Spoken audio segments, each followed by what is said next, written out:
Hello नमस्कार सगळ्यांना, तुमचं स्वागत आहे माझ्या नवीन व्हिडिओ ब्लॉगमध्ये आणि नवीन यूट्यूब चॅनलवरती माय लाईफ माय हॅप्पी या चॅनलवरती.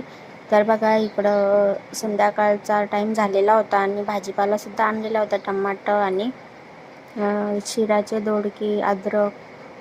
तर कॅरी बॅगमध्ये तसाच होता हा दुपारपासून. तर मग त्याच्यामुळं मी या कंटेनरमध्ये सगळं काढून घेते. व्हिडिओ स्किप न करता बघत राहा. हा व्हिडिओ आहे पित्राच्या दुपारच्या दिवशीचा. तर पित्राचा व्हिडिओसुद्धा मी आधी टाकलेला आहे आणि त्याच्यानंतर मग संध्याकाळी काही एवढा स्वयंपाक करायचा नव्हता का, तर रिकाम्या वेळेत म्हटलं हे आवरून घ्यावं. तर अद्रक पण आता तर ठेवून या देते, कारण कंटेनरला की वर्ष जास्त झालं आम्हाला असेल बोलून चहालाच आम्हाला लागते. मिशोवरून ऑर्डर केले होते, पण आता थोडे त्याचे झाकणं वाकडं झालेले आहेत. तर बघा, काही म्हणजे याच्यामध्ये पालेभाज्या म्हणजे चांगल्या राहत नाही जास्त दिवस, त्याला पाणी सुटतं लगेच. तर पालेभाज्या आपल्याला कॅरी बॅगेतच ठेवून द्यावं लागतात.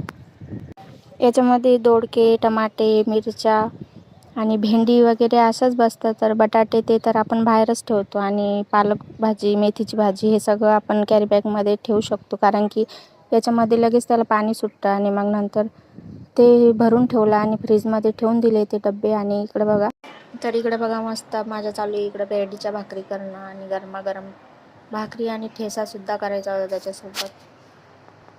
गॅस पण रिकामा चालू होता तिकडं. तर शेंगा होत्या थोड्याशा, तेवढ्या भाजून घेतलेल्या आहे. आणि बघा, इकडे थोडी व्हिडिओची स्पीड वाढवलेली आहे, तर पटापट भाकरी टाकून घेतलेलं आहे. आणि भाकरी टाकायला खूप जड जात होतं, कारण की पीठ खूप चिकट होतं ते त्याच्यामुळं. तर तुम्ही पण अशा नक्कीच करून बघा भाकरी. कसा वाटला व्हिडिओ नक्कीच कमेंट करून सांगा. व्हिडिओला लाईक करा, शेअर करा आणि सबस्क्राईब करायला विसरू नका.